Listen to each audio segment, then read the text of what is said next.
The smell of burning coffee filled the air, stinging my skin before my mind even caught up to what had just happened. In that single blistering moment, I realized the awful truth. My own father had just declared war on me. A mug of scalding liquid across my chest, $900,000 in forged debt unthettable, and a man I once trusted standing there, daring me to challenge him. The father who had once promised to protect me was now ready to destroy me. But what I didn't know was that I wasn't going to break. I was about to become his worst nightmare. Before I tell you this wild story of betrayal, manipulation, and cold revenge, I want to thank every single one of you who helped us reach 1,000 subscribers. You guys are the reason these stories get told, because sometimes justice really does find a way. And today, you're about to hear how one woman, me, turned heartbreak into power. So, if you've ever questioned what family loyalty really means, hit that like button and let's dive in. My name's Linda. I used to believe family was everything. I believed fathers protected daughters, that love could outlast anything, and that blood was thicker than water. But I was wrong, painfully wrong. It all began on a Tuesday that should have been completely ordinary. One of those quiet mornings when you hear the kettle whistle, smell the coffee, and think life might finally be okay for a moment. I was 29, still living in the home I'd grown up in, taking care of my dad, Richard, since Mom passed 3 years ago. I paid his bills, organized his accounts, and told myself I was doing the right thing, keeping our family together. That morning, he was sitting at the kitchen table with the newspaper folded neatly beside him, sipping from his favorite chipped blue mug, the blind slit in thin slivers of sunlight painting gold stripes across the faded linoleum. Everything looked normal, peaceful until he smiled. It wasn't the warm, familiar smile I'd grown up with. It was thin and sharp, the kind that sent an icy crawl down your spine. "Linda, honey," he said smoothly, sliding an envelope across the table like a gift. "I've got a surprise for you." Miss Stomack twisted. Something deep in Meal Ready knew this was no surprise he wanted. When I opened it, papers spilled out. Neat stacks of debt documents, bank loans, casino slips, mortgage forms. Every single one carried my name, my signature. Only they weren't mine. The numbers blurred. Too many zeros to take in until one figure stood out like a slap to the face. 900,000, almost $1 million. All of it in my name. "This must be paid by Monday," he said coldly, like he was discussing the weather. "Collectors are coming, Linda. They want their money." I could barely breathe. "No," I whispered. Something snapped in him. His face twisted in rage. Before I could even step back, he hurled his mug. The coffee hit me like liquid fire. My neck, my chest, my skin screaming. I stumbled, clawing at my soaked shirt, tears streaming as the pain seared deeper. "Get out!" he shouted, his voice cracking with fury. "Get out of my house if you won't help your own father." I stood there shaking, pressing a towel to my burns, staring at the man who had once taught me how to ride a bike. That man was gone. The one in front of me was a stranger, cruel, desperate, willing to burn me alive to save himself. And right then I knew this wasn't the end. This was just the beginning. This was war. I ran out into the street, half blind with tears and pain. 15 minutes later, I ended up on the porch of my neighbor Daniel, a retired teacher who'd always looked out for me. When he saw my burns, his face went pale. "Jesus, Linda, what happened to you?" Between sobs, I told him everything. The forged debts, the lies, the attack. Daniel listened silently, jaw tightening with each word. "That's not your father anymore," he said finally. "That's a desperate man, and desperate men are dangerous." He was right. But it took weeks for me to understand how deep Richard's betrayal went.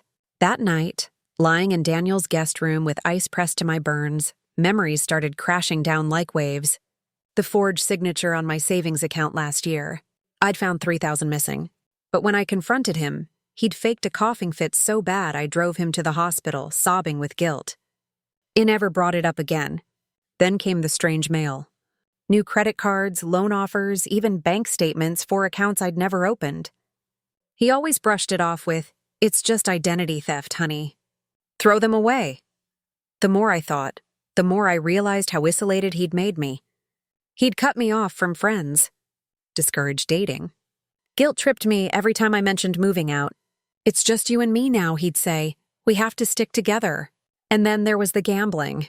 God, the gambling, the casino chips I found in his jacket, the betting slips, the statements from riverboat casinos hours away. Every time I confronted him, he'd laugh it off. "Just a little fun. I've got it under control." Lying there, staring at the ceiling at 3 a.m., I saw it all clearly for the first time. He'd been planning this for years, grooming me to be his financial scapegoat, his human shield. Every fake signature, every hidden debt, every lie. It was all leading to that envelope on the kitchen table. He turned me into his insurance policy, but what he didn't realize was that I was about to become his worst nightmare. The next morning, I called the police. Officers Martinez and Chen arrived within 20 minutes. They took photos of my burns, my torn shirt, the papers. Their faces darkened as I explained. When they went to arrest Richard, Hetried to twist it all. Claimed I was unstable, that I had gambling problems, that I was framing him out of spite, but the evidence told another story. "These signatures are all forgeries," Officer Chen said, flipping through the papers. "Documents, all copied from the same sample." Richard's face drained of color. "She signed them." He stammered. "My daughter just forgets things sometimes. Forgot forging her own name 37 times? Martinez asked dryly. "Mr. Miller, you're under arrest for fraud, identity theft, and domestic battery." As they let him out in handcuffs, he turned Tome, his eyes burning with hatred. "You'll regret this. Linda, blood is thicker than water, but you've just poisoned your own family." I watched the police car drive away and for the first time in years felt something powerful. Return. Hope. But deep down, I knew this wasn't over because the real revenge was just beginning. My lawyer, Rebecca Grant, was a sharp-eyed woman in her 40s who specialized in financial fraud. The moment she saw the papers, her mouth curled into a knowing smile. "This," she said, spreading them across her desk, "is one of the clearest cases of identity theft I've ever seen. Your father didn't even try to hide it. Same pen, same dates, same handwriting. It's like he wanted to get caught." Over the next few weeks, she built a rock-a-lid case. Handwriting experts proved every signature was fake. Investigators traced the gambling debts back to Richard Casino staff, confirmed he'd spent nights drunk and furious, bragging about a brilliant plan to use his daughter as collateral. But the most damning evidence came from him, the records he'd kept, the transfers from fake accounts in my name, the email chains with loan sharks, the texts bragging about how clever he was. Rebecca laughed softly, shaking her head. "In 30 years of law practice," she said, "I've never seen someone work so hard to incriminate themselves. He turned me into his insurance policy, but what he didn't realize was that I was about to become his worst nightmare."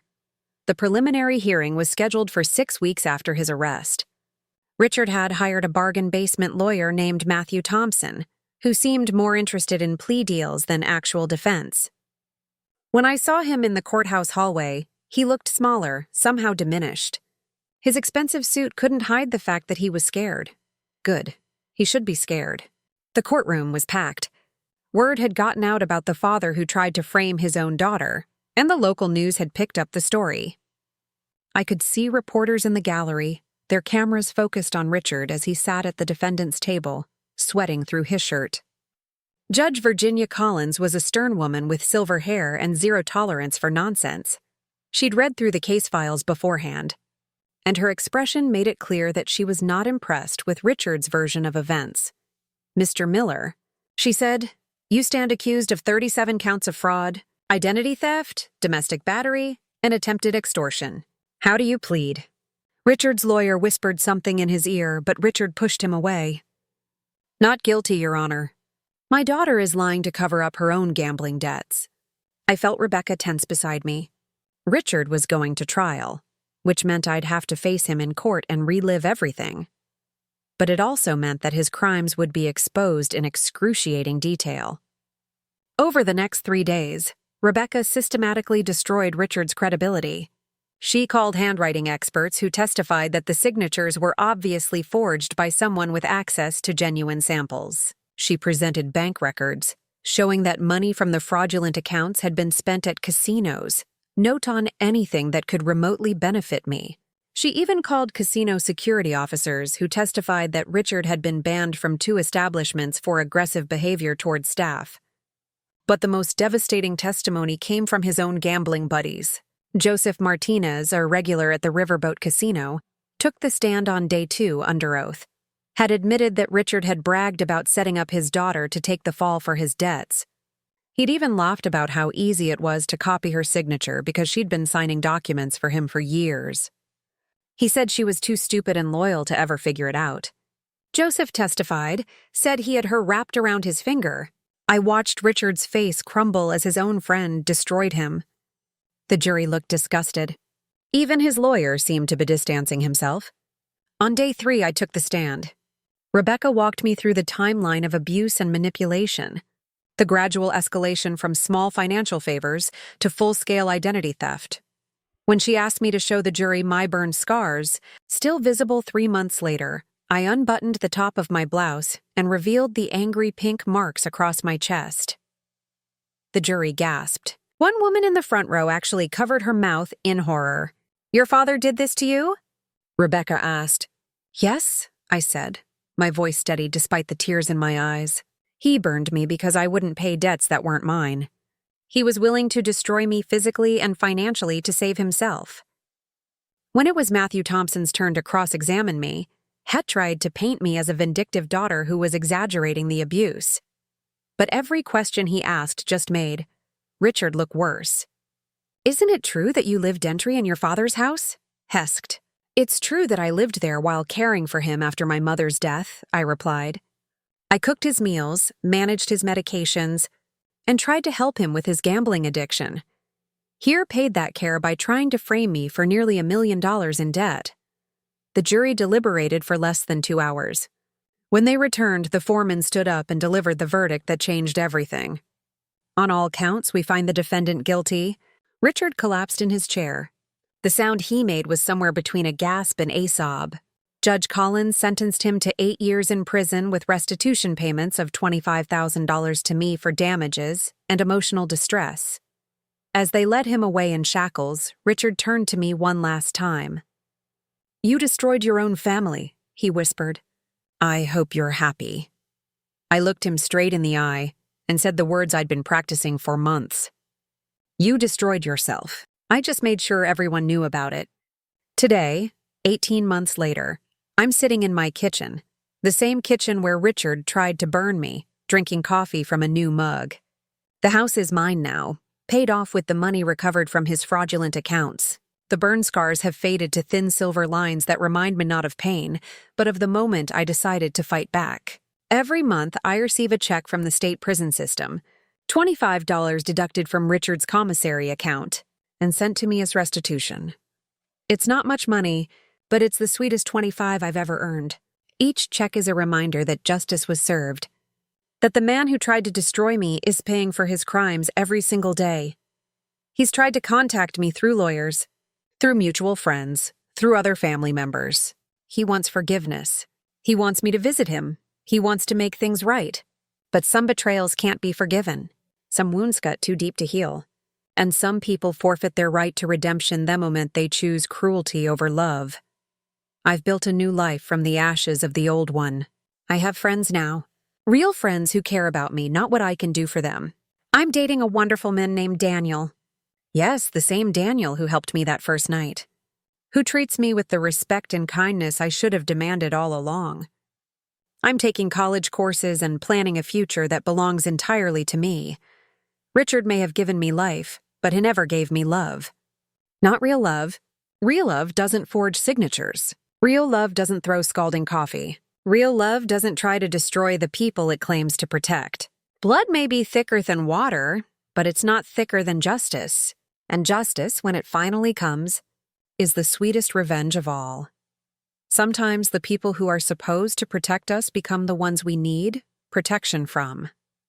Linda's story reminds us that we don't owe loyalty to people who abuse that loyalty, even when they're family. If this story resonated with you, smash that like button and subscribe for more tales of justice served ice cold. And remember, You're stronger than you think, braver than you believe, and worthy of respect from everyone in your life. I'll see you in the next